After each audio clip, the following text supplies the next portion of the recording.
प्राणधन, यति सम्राट, रूहानी शहंशाह, परम आराध्य देव दादा गुरुदेव श्री परमहंस दयाल स्वामी अद्वैतानंद जी महाराज की जय।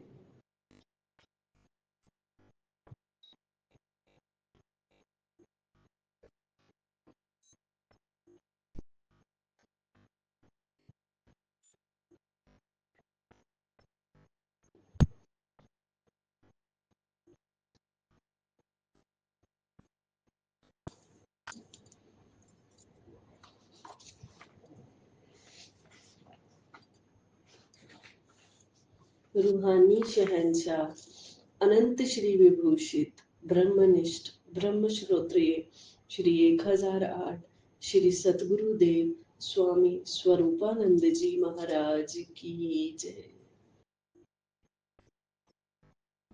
सभी गुरुमुख 13 बार गुरु शब्द का जाप करें।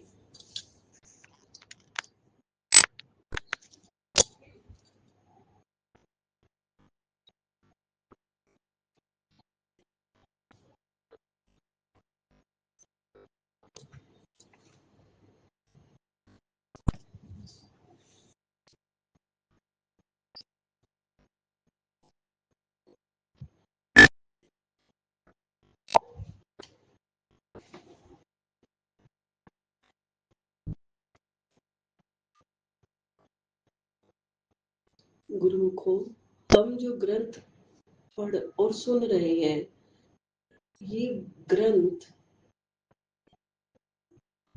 बड़े भाग्यशाली जीवों को सुनने को पढ़ने को मिलता है। जिस तरह से गीता को जितनी बार भी पढ़ा जाए, उसमें अनमोल मोती हमें मिलते ही रहते हैं। ये ग्रंथ भी बिल्कुल कुछ ऐसा ही है। इसको हम चाहे जितनी मर्जी बार पढ़े, ये नया सा लगता है। ना जाने क्या क्या खजाने दे देगा ये ग्रंथ। बस इसको बड़ी श्रद्धा और प्रेम से सुने। आज हम श्री गुरु महाराज जी की अद्भुत संकल्प शक्ति के बारे में जानेंगे। श्री परमहंस दयाल जी के ज्योति ज्योत समाने के कुछ समय बाद तक श्री महाराज जी टेरी में ही विराजमान रहे। एक बार कृष्ण द्वारा टल बुलंद से कुछ प्रेमी भक्त श्री काशीराम जी, भक्त ताराचंद जी तथा भक्त निर्मल दास जी इत्यादि श्री महाराज जी को वहां ले जाने के लिए श्री चरणों में टेरी हाजिर हुए। इन भक्तों ने कुछ समय बाद श्री महाराज जी से विधिवत संन्यास भेष लेकर घर का परित्याग कर दिया। ये प्रेमी कई दिन तक श्री महाराज जी के पावन चरण कमलों में वहां पधारने के लिए प्रार्थना करते रहे। एक दिन श्री महाराज जी ने उनका नम्र निवेदन स्वीकार करते हुए टल बुलंद पधारना मंजूर कर लिया। श्री महाराज जी टेरी से चलकर कोहाट पेशावर होते हुए टल बुलंद की ओर गए। मार्ग में पथरीली भूमि पर एक छोटी सी नदी संग डोबा बहा करती थी, जिसे उस समय पैदल ही पार करना होता था। श्री महाराज जी के प्रेमी सेवक भक्त मेहरचंद जी, स्वामी परमात्मानंद जी भी उस समय साथ थे और उन्होंने इस विलक्षण घटना का वर्णन सुनाया था। भक्त मेहरचंद जी तथा दूसरे प्रेमियों ने यह विचार विमर्श करके फैसला किया कि श्री महाराज जी को कंधों पर बिठाकर नदी पार ले जाएं। उस क्षेत्र में यातायात के साधन बहुत ही सीमित थे। उस समय नदी में कई फुट गहरा पानी था। तब वे भक्त अपने कार्यक्रम अनुसार अपने कपड़े उतारकर श्री महाराज जी को अपने कंधों पर विराजमान करके नदी पार उतारने का विचार कर ही रहे थे कि अकस्मात उन्होंने देखा कि श्री महाराज जी को नदी के दूसरे किनारे पर वो टहल रहे हैं। यह अद्भुत दृश्य देखकर वे सभी प्रेमी हैरान रह गए। तब उन्होंने नदी पार होकर श्री चरणों में प्रार्थना की, श्री महाराज जी आप कैसे पार आ गए हैं? श्री महाराज जी ने उन प्रेमियों की हैरानी देखकर तनिक मुस्कुराकर ये वचन फरमाए, जैसे आप नदी के पार आए हैं, क्या हम नहीं आ सकते? फर्क बस इतना है कि हम अपने संकल्प से पार आए हैं और आप अपनी शारीरिक शक्ति के साथ आए हो। महापुरुषों के संकल्प में बहुत ताकत होती है। उनके लिए देश और काल की कोई दूरी नहीं होती। त्रिमूर्ति ब्रह्मा, विष्णु और महेश भी अपनी संकल्प शक्ति द्वारा ही इस विशाल सृष्टि की रचना, पालन और संहार करते हैं। शुद्ध संकल्प का बहुत प्रभाव होता है। जहाँ साधारण जीवों के हृदय में अनेक प्रकार के संकल्प विकल्प उठकर उन्हें परेशान रखते हैं, वहाँ महापुरुष अपने शुद्ध संकल्प द्वारा असंभव को भी संभव बना देते हैं। थोड़ी देर बाद श्री महाराज जी ने अपनी सगुण माया द्वारा उन प्रेमियों के हृदय में साधारण भाव उत्पन्न कर दिया। इस प्रकार प्रेम वार्ता करते हुए श्री महाराज जी कृष्ण द्वारा टलबुलंद पहुंचे। वहां प्रेमा भक्ति से परिपूर्ण आपका नित्य प्रति सत्संग उपदेश होने लगा, जिससे टल निवासी सज्जन लाभ उठाने लगे। टल पहुंचकर श्री महाराज जी ने सर्वसाधारण जिज्ञासुओं को मानव जीवन का सर्वोत्तम लाभ उठाने की प्रेरणा दी। टल नगर के श्रद्धालुओं, प्रेमियों के अतिरिक्त आसपास के क्षेत्रों से भी ब्रह्म विद्या के जिज्ञासु आकर आपके दिव्य दर्शन तथा अमृत उपदेश से अपना जीवन सफल बनाने लगे। प्रेम का संबंध दिल से होता है। जहाँ दिल शुद्ध होगा, वहीं सच्चा प्रेम निवास करेगा। श्री महाराज जी के अनन्य सेवक भक्त हेमराज जी तथा भक्त साहिब राम जी दिल की तार से प्रेम संदेश पाकर अपने इष्ट देव भगवान के दर्शन करने के लिए लक्की से चलकर टलबुलंदा पहुंचे। इन्हें विरह जनित दुख से छुटकारा मिल गया, मन शांत और स्थिर हो गया। श्री महाराज जी के अनुभवी सत्संग वचन सुनकर परम आनंद की अनुभूति हुई। इस प्रकार 2 महीने बीत गए। एक दिन उन्होंने श्री चरणों में प्रार्थना की कि दया निधान दासों को लक्की मरबत में भी अपने पावन दर्शन करने की कृपा करे। हठ धर्मी का फल।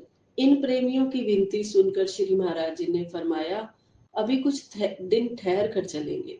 2-4 दिन बीतने पर इन्होंने फिर प्रार्थना कर दी। श्री महाराज जी बोले, आजकल हमारा वहां जाना ठीक नहीं है। श्री महाराज जी के वचन सुनकर ये प्रेमी प्रेम विवल होकर अश्रुपात करने लगे।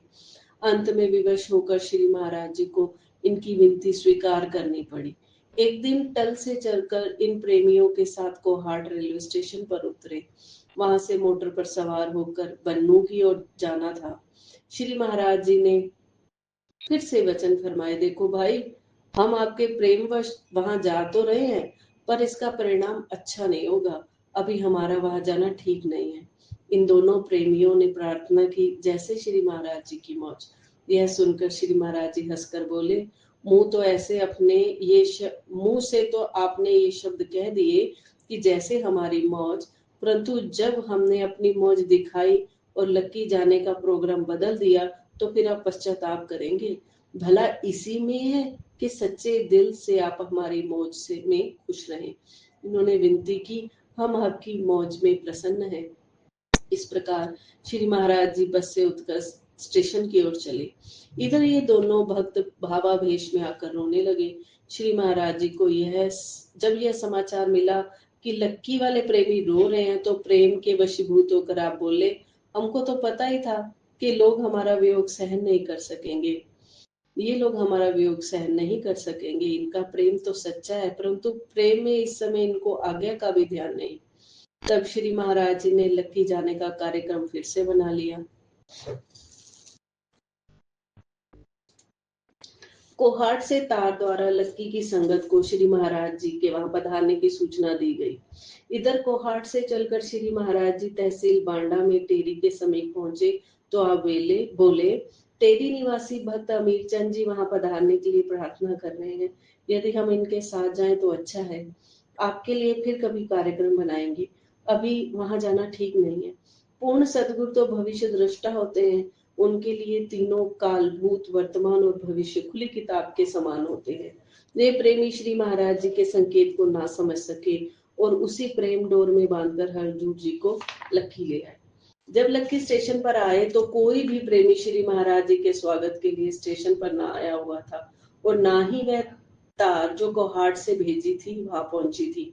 ये दोनों भक्त चकित रह गए। वे मन ही मन बहुत लज्जित भी हुए और श्री महाराज जी को स्टेशन में विश्राम कक्ष में विराजमान करके शहर में आए।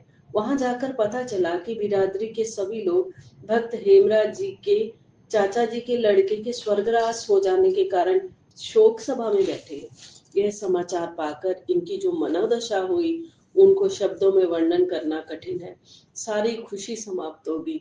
तब इन्होंने स्टेशन पर लौटकर श्री महाराज जी को सारा हाल सुनाया और दंडवत प्रणाम करके प्रार्थना की, महाप्रभु सच कहते थे कि आजकल यहाँ आना ठीक ना था, परंतु हम अपने अज्ञानतावश आपकी अगाध गति को ना जान सके, हमारे अपराध क्षमा कीजिए। सत्य है, गुरु की आज्ञा में जो सेवक शंका पैदा करता है अर्थात अपनी बुद्धि को दौड़ाता है, उसका यही अंजाम होता है। कहाँ श्री महाराज जी के पधारने से इतनी खुशी मनाई जानी थी, कहाँ अब इस शोक में शामिल होना पड़ा। और भी कई कठिनाइयां आई। उनकी करुण प्रार्थना को सुनकर श्री महाराज जी बोले, गुरुदेव के हर वचन में भेद होता है, परंतु हम क्या करते, आपके प्रेम ने हमें मजबूर कर दिया था। अब जैसा मौका है उसे संभालो और भविष्य में इस बात का ध्यान रखो कि हमारी मौज में दखल न देना। तब श्री महाराज जी ने ये शब्द सबको याद करवाए, गुरु कहे सो कार कमावे, गुरु की करनी काहे धावे, गुरु आज्ञा माने सो साधु, गुरु आज्ञा पद भेद अगाधु।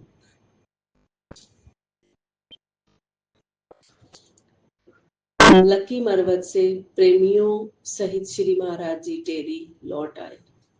बोलो श्री सद्गुरुदेव महाराज की जय। हे श्री परमहंस दयाल जी, हे श्री स्वामी स्वरूपानंद जी महाराज, आप जी के परम पावन ग्रंथ श्री स्वरूप दर्शन का पाठ करते हुए, पढ़ते हुए, सुनते हुए अनेक गलतियां हुई। हे मेरे मालिक, अपने बच्चे समझकर गलतियों को क्षमा करते रहना, क्षमा करते रहना, हमें अपने चरणों से लगाए रखना। मेरे मालिक, हम तेरे चरणों में पड़े रहे, हमारी वही खुशी है मेरे प्रभु, वही खुशी।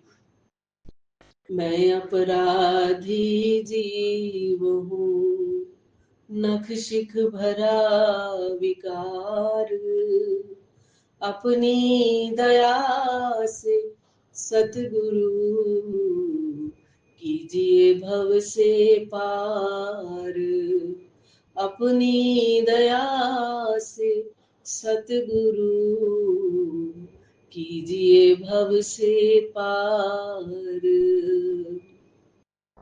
बोलो जयकारा बोल मेरे श्री गुरु महाराज की जय, बोल साचे दरबार की जय। हरि हर।